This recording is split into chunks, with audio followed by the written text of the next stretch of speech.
I would say that for being 80 years old, the USS the Sullivans looks in pretty good shape, although we don't know again about the hull and what's below the waterline there. But it is kind of cool when you think that this ship was actually launched on April 4th, this date, back in 1943 at the Bethlehem shipyards out in San Francisco. Of course, the USS the Sullivans and her caretakers have been through a lot over the past year, but she's still with us. Even got a new splash of champagne this morning.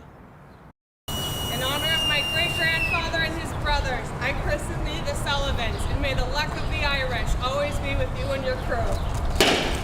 A rechristening for the 80-year-old destroyer DD-537 by Kelsey Loughran, great-granddaughter of fallen World War II sailor Albert Sullivan, who perished with his 4 brothers and inspired this ship's name. An anniversary and real celebration about a year after the Sullivans, battered by waves, ice, and storm surge, started taking on water at the Naval Park and actually sank at the stern and dangerously listed. But of course, following many weeks of work to pump out that water, divers patching holes and other methods, the ship survived with the grateful Sullivan family of Waterloo, Iowa. I'm still getting emails and phone calls from people asking, how's the ship doing? So everyone back in Waterloo was praying for Buffalo and praying for the Naval Park.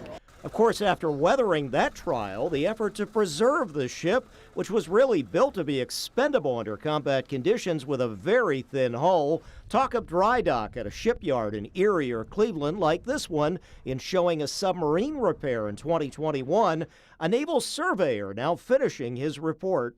One of the things that naval surveyor is doing is putting numbers together. Whether it's a tugging service, whether it's the dry docking services, whether it's anything that needs to be done to the ship in preparation for her departure or upon her return, because we think that's going to take upwards of 7 months to repair her hull. We all feel an obligation to make sure that we can take this ship to the next level. And the only way to do that, as we had discovered, is to get that hull repaired, not just with a patchwork, but to have steel replaced.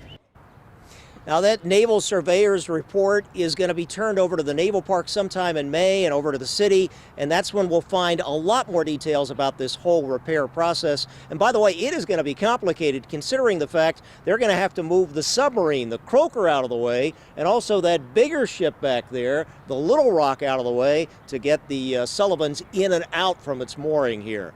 Quite a process. We'll see how it works out. Reporting from the Naval Park, I'm Ron Plants, Channel 2 News. Back to you.